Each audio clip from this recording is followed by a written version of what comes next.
இன்றைய நிலையில் 2 சர்க்காருமே மக்களுக்கான சர்க்கார் அல்ல. மக்களை எப்படி சுரண்டி வாழ்வது, எப்படி அவங்கள கெடுக்கிறது, எப்படி முதலாளித்துவத்தை அனுமதிக்கிறது அப்படின்னு. விஜய்க்கு அசைன்மெண்ட் வந்து அதானி கிட்ட கொடுத்துருக்காங்க. அந்த விஜயை உள்ளே கொண்டு வரத்துக்கு என்னன்னு பாருங்கள் அப்படின்னு சொல்லிட்டு அந்த அசைன்மெண்ட்டு கொடுத்துருக்கிறதா இன்றைக்கி கூட காலையில் அதானிக்கு கொடுத்துருக்காங்க. அதானிகிட்ட கொடுத்துருக்காங்க. அப்போ ஆட்சி எந்த முறையில் இருக்குதுன்னு பார்க்கணும். ஒரு இயக்கத்தை ஒருத்தர் நடத்துகிறாருன்னா அவளுக்கு எப்படியெல்லாம் ப்ரெஷர் கொடுக்கறது, எந்தெந்த வகையில் பவன் கல்யாண் அவர்களை வச்சு பேச வைக்கிறாங்க, என்டிஏக்குள்ள கொண்டு வரது பார்க்குறாங்க. என்னதான் இவங்க ப்ரெஷர் கொடுத்தாலும் இதையெல்லாம் உணர்ந்து விஜய் வந்து தெளிவாக அதுலேருந்து எப்படி ஹவு டு எஸ்கேப் அப்படின்ற மாதிரி கொண்டு வருவார்னு தான் நான் நினைக்கிறேன். பிஜேபி எந்த காலத்திலும் தமிழ்நாட்டில் இருக்கிற இளைஞர்கள், அறிவுபூர்வமாக இருக்கிற இளைஞர்கள், வந்து ஆக்கப்பூர்வமாக இருக்கிற இளைஞர்கள் யாரும் வந்து எந்த கட்சியில் இருந்தாலும் ஏற்றுக்கொள்ள மாட்டார்கள். தான் இந்த நிலத்தினுடைய இயல்பு. ஒரு கூட்டத்தில் போய் பேசிய கூட்டத்துக்கு பாதுகாப்பு கொடுக்க வேண்டிய சர்க்காருடைய பொறுப்பே தவிர இவங்க இல்லை. அவங்கள சும்மா 2 தடவை 3 தடவை டெல்லிக்கு வான்னு கூப்பிட்டு அது இது அங்கே கூப்பிட்டு வச்சு பேரம் பேச. செந்தில் பாலாஜி அவர்களை கூட அது நியாயம். செந்தில் பாலாஜியை கூப்பிட்டது ரொம்ப ரொம்ப நியாயம். ஏன்டா அங்கே நடந்த எல்லா விவகாரத்துக்கும் காரணமே செந்தில் பாலாஜி. அங்கே இருக்கிற மக்கள் சொல்கிறாங்களே, அரசியலில் நீ எதிரி என்ன ஆயுதத்தை எடுக்கிறானோ அந்த ஆயுதத்துக்கு அதிக அளவு ஆயுதத்தை எடுக்க வேண்டியது கடமை. அவன் தான் டிசைட் பண்ணுறான் என்ன ஆயுதத்தை நான் எடுக்கணும். நீங்கள் எடுத்த ஆயுதத்தை உங்கள் பேரில் திருப்பி விடுறதுக்கு, ஏன்னா எல்லா மக்களையும் ஏமாத்துறதுக்கு நீங்கள் ஒரு திட்டம் போடுறீங்க. அந்த திட்டத்தை உடைக்கிறதுக்கு நான் ஒரு திட்டம் போடுறேன். அது ஆகுமா ஆகாதான்றது வந்த பிற்பாடு அவர் செய்ய வேண்டிய வேலை செய்வாங்க. மக்களோட ஒப்பீனியன் என்ன இருக்குது அப்படின்னு சொல்லிட்டு கேட்க போகும்போதுமே கூட மோஸ்ட்லி வந்து எல்லாரும் டிவிகேன்னு சொல்கிறாங்க. அதே அளவுக்கு டஃப் ஃபைட் வந்து டிஎம்கேவும் இருக்குது. ஸோ அப்படி பார்க்கும்போது விஜய் ரசிகர்கள் டிசைட் பண்ணுவாங்களா இந்த டைம் யார் சிஎம்ங்கிறது? அந்த இளைஞர் சமுதாயம் என்ன நினைக்குதோ அதான் நடக்கும். இந்த இளைஞர் சமுதாயம் இங்கே 2 கட்சிகளையும் வேணான்னு நினைக்குது. இதுதான் உண்மை. அவ்வளோ எளிதில் வந்து விஜயை எலிமினேட் பண்ணிட முடியாது. விஜய் தான் நிலைத்து நிற்பார். அவர் தான் வருவார். அவர் வருவதன் மூலயமா தான் எதிர்கால இளைஞர்களுடைய வாழ்க்கை வளம் பெறும், நாடு நல்லாகும். இன்க்ளூசிவ் நியூஸ் தமிழ் நேயர்களுக்கு வணக்கம். இன்றைக்கு நேர்காணலில் நம்ம கூட இணைஞ்சிருக்காங்க அதிமுக நிறுவன உறுப்பினரும் எம்எல்ஏவுமான திருச்சி சௌந்தரராஜன் அவர்கள். நிறைய கேள்விகள் கேட்க போகிறோம், வாங்க பேசலாம். வணக்கம். வணக்கம். அதாவது சிலிண்டர் தட்டுப்பாடு, எரிவாயு சிலிண்டர் தட்டுப்பாடு தான் இன்றைக்கி வந்து தமிழகத்தை அச்சுறுத்தக்கூடிய ஒரு விஷயமாக இருக்குது. மக்கள் வந்து இப்போ அந்த எஃபெக்ட் இல்லைனாலும் இன்னும் கொஞ்ச நாள் கழித்து சிலிண்டர்லாம் காலி ஆயிருமா அப்படிங்கிற அளவுக்கு அந்த போர் சூழல் போயிட்டுருக்கு. ஸோ அது வந்து இங்கே தமிழகம் அதற்கு வந்து முன்னெச்சரிக்கை நடவடிக்கைகள் என்ன எடுக்கணும், எப்படி வந்து இதை வந்து மக்கள் சமாளிப்பாங்க, இப்படிப்பட்ட சூழலை வந்து அரசு எப்படி எதிர்கொள்ளணும் உங்களுடைய அனுபவத்திலேருந்து? அமெரிக்கா வந்து இவங்களை தூண்டி விட்டு அந்த ஈரான் மீது போர் தொடுத்த அன்னைக்கு முதல்லையே இவங்களுடைய ராஜதந்திரங்கள் உளவுத்துறைகள் மூலமாக என்ன நடக்க போகுதுன்னு அறிந்து அதுக்கு முன்னாடியே இவங்க தயாராகணும். இப்போ இங்கே தமிழ்நாட்டு அரசாங்கம் போலவே டெல்லி சர்க்காரும் வந்து இதை பற்றியெல்லாம் நினைக்கல. எப்படி மக்களை ஏமாத்துறது, எப்படி ஓட்டு வாங்குறது, யாரை பிடிக்கிறது, யாரை அடுத்துறது, எப்படி அடுத்தது, இதை பற்றி தான் பெருசாக யோசனை பண்ணாங்களே தவிர இவங்க வந்து இதை பற்றி யோசனை பண்ணதா எனக்கு தெரியல. இப்போ இல்லை, 10 நாளைக்கு முன்னாடியே கிராமத்தில் அந்த டிமாண்ட் வந்துடுச்சு. நான் பார்த்தேன். நான் கிராமத்துலேருந்து தான் வரேன். 10 நாளைக்கு முன்னாடியே இன்னும் வண்டி வரல அப்படின்ட்டு இருந்தாங்க. நான் 1 மாதத்துக்கு முன்னாடி புக் பண்ணது இன்னும் கொடுக்கல அவங்க. ஓகே. அதனால் அந்த நிலைமை தான் இன்றைக்கு தான் இருக்குது. இதுக்கெல்லாம் வந்து பத்திரிக்கை மற்றதை வச்சுக்கிட்டு வந்துடுச்சு, ஸ்டாக் இருக்குது, அது இருக்குது அப்படின்னு இவங்க சொல்லுவாங்களே தவிர சொல்லுக்கும் செயலுக்கும் சம்மந்தம் இல்லாதவங்க தான் இவங்க எல்லாரும். சொல்கிறது ஒன்றா இருக்கும், செய்கிறது வேறு ஒன்றாக இருக்கும். அது இல்லாத இருக்கும்பாங்க, இருக்கிறத இல்லை அப்படின்னு சொல்லுவாங்க. இதுதான். அதுவும் வந்து இப்போ வந்து சமீபத்தில் வந்து மோடி போய் இஸ்ரேலில் போய் அங்கெல்லாம் போய் சந்தித்து வந்தது ஒரு டிப்ளமசியே கிடையாது. முதல்ல நேரு இருந்த காலத்தில் உலகத்துக்கே அவர் அன்றைய தினம் இந்தியாவினுடைய பட்ஜெட்டே 200 கோடிக்குள்ளே இருந்த காலத்திலேயே இந்தியாவுக்கே அவர் வந்து எல்லார் இடத்துலையும் ஒரு தோழமையோடு தான் இருந்தார். யாரோட உறவு வைக்கணும், யாரோட வைக்கக்கூடாது அப்படின்னாரு. அதே மாதிரி ரஷ்யா உறவு வச்சுக்கிட்டாரு. அமெரிக்காக்காரன் பல முறை இங்கே வர்றதுக்கு முயற்சி பண்ணும்போது நீங்கள் ஃப்ரெண்டாகவே இருங்க, நீங்கள் உள்ளே வராதிங்கன்னு வச்சுருந்தார். இன்றைக்கி எல்லாத்தையும் மாற்றி கீற்றி விட்டு இவங்க வந்து குழப்பி வரலாறு தெரியாமல் எப்படி டிப்ளமசின்னு தெரியாமல் எல்லாம் போட்டு நாசப்படுத்தி இப்போ இஸ்ரேல்காரனோட போயிட்டு வந்துட்டு வெக்கம் இல்லாமல் அப்புறம் இப்போ இந்த நெருக்கடி வந்ததும் ஈரான்காரனோட பேசுகிறாங்க. அப்போ அவங்க என்ன நினைப்பாங்க, இவங்களோட போய் பேசிட்டு வந்த ஒருபாடு அந்த ஈரான் என்ன நினைப்பாங்க அப்படின்னு சொன்னால் இவங்க பெல்ல கடுப்பாக தான் இருப்பாங்க. எப்படியோ இருந்தாலும் கொஞ்சம் மேக்னானிமஸாக இப்போ 2 கப்பலை ஜாலியாக விட்டுட்டாங்க இந்த பக்கம். அது வரைக்கும் அவங்களுக்கு தான், ஈரான்காரனுக்கு தான் நன்றி சொல்லணும். இன்றைக்கு உலகத்தில் நடக்கிற எல்லா சம்பவங்களுக்கும் இதெல்லாம் தூண்டிவிட்டு இந்த பிரச்சனைகளை உருவாக்கி வர்றது, அமைதியாக போக வேண்டிய உலகத்தை ஆயுதங்களோடு போகிற மாதிரி உருவாக்கிறது ட்ரம்ப் தான். ட்ரம்ப்போடையும் இவங்களை வந்து விளையாடுறாங்க. ட்ரம்ப் இன்றைக்கி வந்து அவங்க என்ன சொல்கிறாங்கன்னா, நாங்கள் 1 மாதம் அனுமதிச்சிருக்கிறோம் ரஷ்யாவிலேருந்து இது வாங்கிறதுக்கு, ஆயில் வாங்கிறதுக்கு அப்படின்றாங்க. இவ்வளோ பெரிய நாட்டை, உலகத்தில் மிகப்பெரிய ஜனநாயக நாடு இந்தியா, இந்த நாட்டில் இருந்துட்டு அமெரிக்காக்காரன் பர்மிஷன் பண்ணால் தான் நீ போகணும்னு சொன்னால் இந்த அரசாங்கம், அதில் குடிமக்களாக இருக்கிற நமக்கெல்லாம் கூட வெக்கமாக இருக்குது. இவ்வளோ மோசமாக இருப்பாங்க, இவ்வளோ கீழ்நிலைக்கு அவன் சொல்கிறான். இவங்க வந்து அதுக்கு பதில் சொல்லவே முடியாத அளவுக்கு போகிறதும், இவங்களுடைய ஆட்சி முறை, மத்திய சர்க்கார் செய்கின்ற ஆட்சி முறையில் சுத்தமாக அவங்கெல்லாம் விட்டுட்டு எப்படி இந்தியாவுக்குள்ளே எப்படி யார் அடிமைப்படுத்துறது, யார் தன்னை கீழே கொண்டு வர்றது, என்ன எப்படி கபலீகரம் பண்ணுறதுன்ற யோசனை தான் அவங்களுக்கு இருக்குது.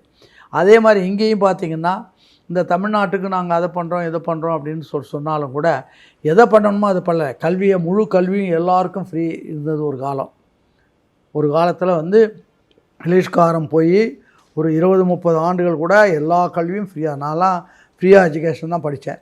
அப்படி தான் இப்போ எல்லாத்தையும் கல்வி முதலாளிகள்கிட்ட கொடுத்துட்டு, கொள்ளையடிக்கிறதுக்கு கொடுத்துட்டு, கிராமத்தில் இருக்கிறவன் தன்னுடைய மகனை படிக்க வைக்கணுன்ற போது அவனுடைய நிலத்தை, சொத்தை விற்று படிக்க வச்சு வர்றாங்களே, இது ஒரு அநியாயமான முறை. அதில் வந்து அவங்க வளர்ந்து வந்து அவங்க போய் வெளிநாடுகளில் போய் சம்பாதிச்சிக்கிட்டு வந்து இங்கே கொடுத்தா இவங்களுக்கு வெளிநாட்டு செலாவணி கிடைக்குது. அதோடு மட்டுமல்ல, அந்த பணத்தை இங்கே வந்து செலவு பண்ணுற போது இவங்க 20% 30% வரி போட்டு எடுத்துக்கு வராங்க. இதெல்லாம் அப்படி தான் வந்து சேர்ந்துக்கிட்டு இருக்குது. இன்றைய நிலையில் 2 சர்க்காருமே மக்களுக்கான சர்க்கார் அல்ல. மக்களை எப்படி சுரண்டி வாழ்வது, எப்படி அவங்கள கெடுக்கிறது, எப்படி முதலாளித்துவத்தை அனுமதிக்கிறது அப்படின்னு தான். இப்போ கூட விஜய்க்கு அசைன்மெண்ட் வந்து அதானிகிட்ட கொடுத்துருக்காங்க. அந்த விஜயை உள்ளே கொண்டு வரத்துக்கு என்னன்னு பாருங்கள் அப்படின்னு சொல்லிட்டு அந்த அசைன்மெண்ட்டு கொடுத்துருக்கிறதா இன்றைக்கி கூட காலையில் நான் அதானிகிட்ட கொடுத்துருக்காங்க. அப்போ ஆட்சி எந்த முறையில் இருக்குதுன்னு பார்க்கணும். ரெண்டாவது வந்து ஒரு இயக்கத்தை ஒருத்தர் நடத்துறாருன்னா அவளுக்கு எப்படியெல்லாம் ப்ரெஷர் கொடுக்கறது, எந்தெந்த வகையில். பவன் கல்யாண் அவர்களை வச்சு பேச வைக்கிறாங்க, என்டிஏக்குள்ள பார்க்குறாங்க தகவல். என்டிஏ, அதாவது அதிமுக முதல்ல உங்களோட இருக்கிறதுக்கு விருப்பப்படலை, வேறு வழி இல்லாமல் உள்ளே இருக்கிறாங்க. தொண்டர்களுக்கு உங்க கூட இருக்கிறதுக்கு விருப்பம் இல்லை. தொண்டர்கள் நீங்கள் வந்து சேர்ந்ததை ஏற்றுக்கொள்ள, இன்னமும் ஏற்றுக்கொள்ளல, மனக்குள்ள வருத்தத்தோடு தான் இருக்காங்க. பல பேர் அதுலேருந்து வெளியில் வந்து விஜய் கூட சேர்ந்துக்கிட்டே இருக்கிறாங்க. இதுதான் நடந்துகிட்டு இருக்கு. அப்படி இருக்கிறதுல என்ன லாபம் அப்படின்னு சொல்லிட்டு கணக்கு பார்த்தவங்க வெளியில் வேணால் சொல்லாமல் தவிர, பிஜேபியினால் அதிமுகவுக்கு ஒரு 5% லாபம் வந்தால் அதிமுகவில் இருக்கிறது 30% லாஸ் வருது. 30-40% அவன் வெளியில் போயிடறான். இவங்களோட சேர்ந்து நம்ம இருக்கக்கூடாது. ஏன்டா அவங்களுக்கு கொஞ்சம் திராவிட உணர்வு இருக்குது, இளைஞர்களுக்கு அந்த உணர்வு இருக்குது. அதனால் இவங்க பிஜேபியோட நம்ம சேர்றது தப்பு அப்படின்ற அரகர மனசோடு இருக்கான். முழுசாக வெளியில் போகிறவங்களும் போயிடுறாங்க. இதுதான் நிலைமை. இன்றைக்கு விஜயும் கொண்டாந்து உள்ளே சேர்த்தா விஜயும் யார் சேர்ந்தாலும், பிஜேபி கூட யார் சேர்ந்தாலும் அவங்களுக்கு அழிவு தான். அந்த முயற்சியில் என்ன தான் இவங்க ப்ரெஷர் கொடுத்தாலும் இதையெல்லாம் உணர்ந்து விஜய் வந்து தெளிவாக அதுலேருந்து எப்படி ஹவு டு எஸ்கேப் அப்படின்ற மாதிரி கொண்டு வருவார்னு தான் நான் நினைக்கிறேன். இப்போ கூட ஒரு காலையில் ஒரு பத்திரிக்கையில் பார்த்தேன்.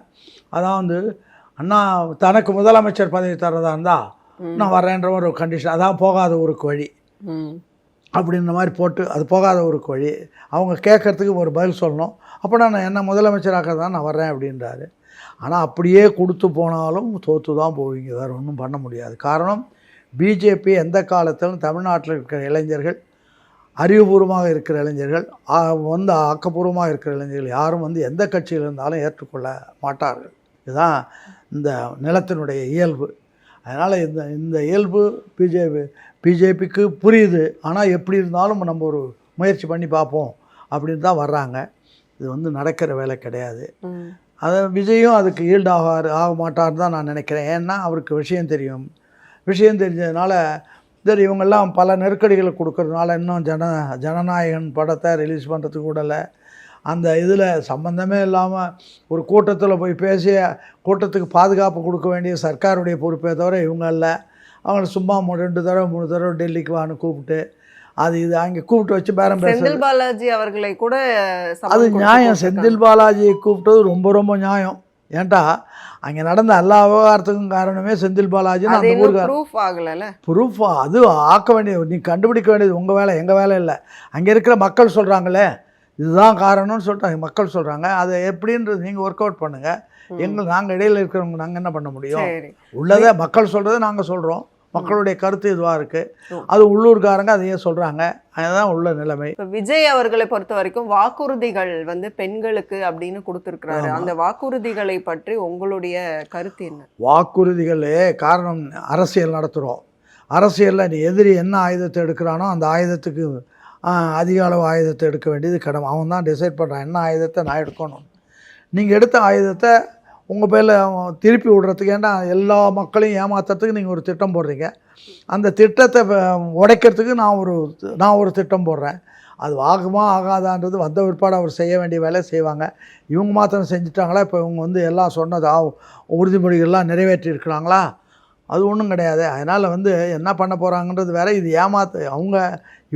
இவங்களுடைய திட்டங்கள் இப்போ இவங்க திமுகவில் சொல்கிறதோ அதிமுகவில் சொல்கிறதோ இதெல்லாமே இவங்களால் நிறைவேற்ற முடியுமா? இப்பயே 10 லட்சம் கோடி கடன் இருக்குது. ஒரு நாளைக்கு 200 கோடி ரூபாய் வட்டி கட்டுறோம்.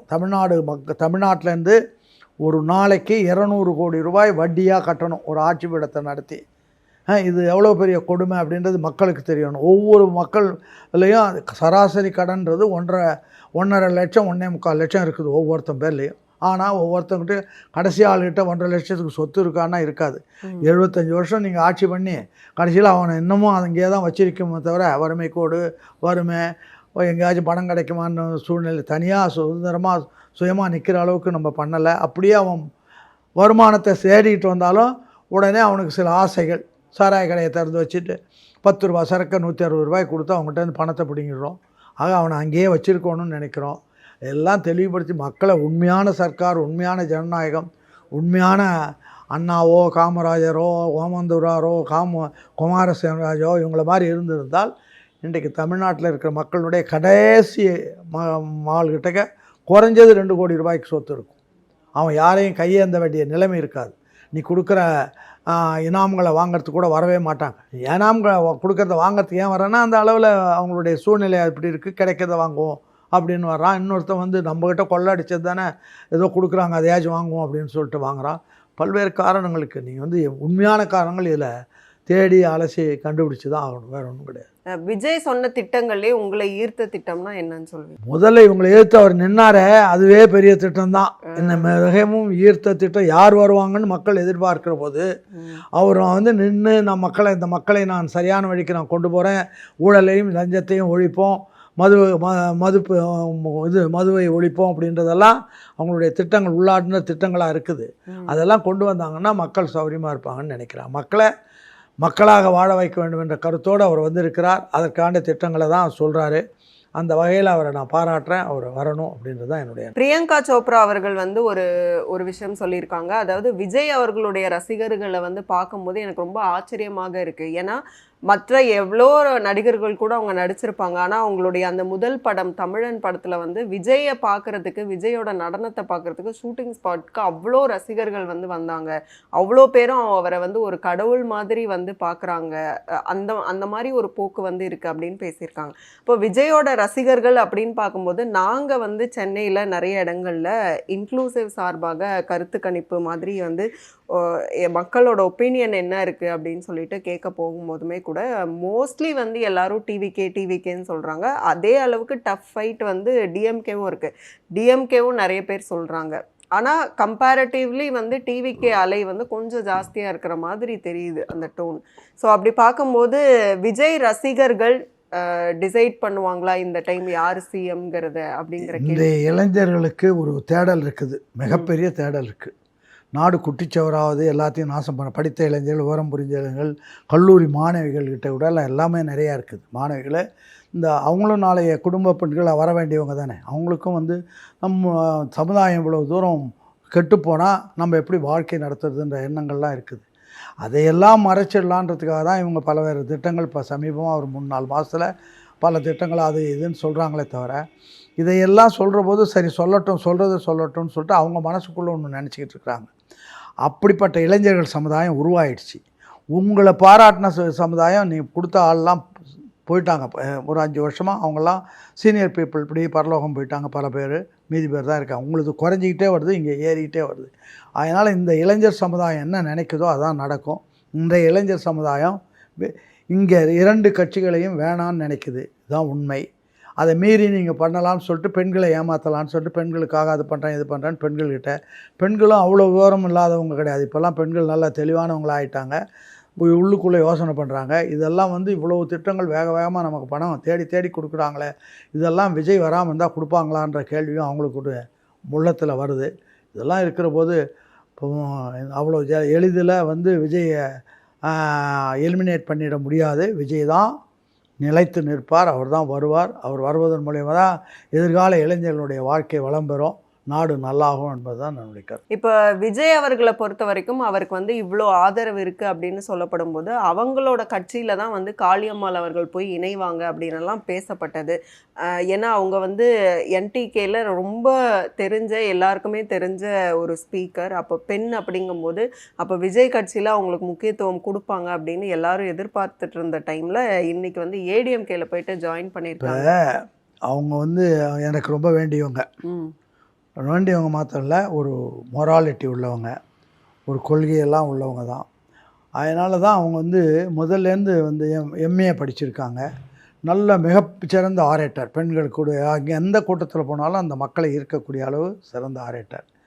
அது என்ன நடக்குது இங்கேன்னு எனக்கு தெரியல. ஏன் அவங்களால தாவேக்கு உள்ள வர முடியாமல் போச்சுன்னு எனக்கு தெரியல. அதை இன்றைய இப்போ கூட நான் லேட்டில் நம்ம இவர் சிந்திச்சு பார்க்கணும், யார் விஜய் சிந்திச்சு பார்க்கணும் என்ன காரணம் அப்படின்னு சொல்லிட்டு. அதாவது நல்ல எம்ஜிஆர் கூட கட்சி ஆரம்பித்த போது முதல்ல வந்து நல்ல பேச்சாளர்கள் எல்லாம் கொண்டு வந்து சேர்க்கணுன்றதில் ஆர்வமாக இருந்தார். பெரிய அளவு 500-600 பேர் பேச்சாளர்கள் அங்கங்கே தினம் ஒரு கூட்டம், ஒரு நாளைக்கு 500 கூட்டங்கள் நடக்கும். ஏதோ கட்சியினுடைய பிரச்சனை, எம்ஜிஆர் அது இது திமுக அது இதை பற்றி பேசிக்கிட்டு இருந்தாங்க. அப்படி தான் வளர்ந்துருக்கணும். எப்படி இது யார் இவங்களுக்கு யோசனை சொன்னது என்னன்னு எனக்கு புரியல. ஆனால் வந்து இப்போ அந்த அம்மா அங்கே போனது, அந்த அம்மா பொறுத்த வரைக்கும் தனிப்பட்ட முறையில் நல்லவங்க, ஒன்றும் பிரச்சனை கிடையாது. அவங்கள வாழ்த்துறேன், அங்கே எங்கே இருந்தாலும் வாழ்கன்னு வாழ்த்துவேன். ஆனால் அவங்க இங்கே இவங்களால் அவங்கள எடுத்துக்கொள்ளாதது என்னோட வருத்தம் தான். அதை வந்து நான் மாத்திரம் வருத்தப்படல, தாவேக்கால பல பேர் அவங்கள தெரிஞ்சவங்க பூராவும் அது வருத்தப்பட தான் செய்கிறாங்க. பார்ப்போம் காலம் எப்படி போகும்னு சொல்ல முடியல. அந்த அம்மாவனுடைய குடும்ப சூழ்நிலை, அது தவிர வந்து அவங்க நாள்தோறும் பேசி வந்தவங்க 1 வருஷமாக 1.5 வருஷமாக இப்போ வந்து பேசாமல் எதிர்பார்த்துக்கிட்டு இருந்தது சரியாக விளையில்லை. அந்த நேரத்தில் அதை பயன்படுத்தி இவங்க கூப்பிட்ருக்காங்க. அதை பற்றி நான் அதிகமாக சொல்ல விருப்பப்படல. அந்த அம்மா ஏதோ நிற்கிறாங்க, நாகப்பட்டினத்துலேயோ மாயவரத்துலேயோ நிற்கிறதா ஒரு தகவல் வருது. எங்கேயாச்சும் நின்று எம்எல்ஏ ஆனால் நான் மகிழ்ச்சி அடைவேன். அவ்வளோ. மிக்க நன்றி. நல்லது.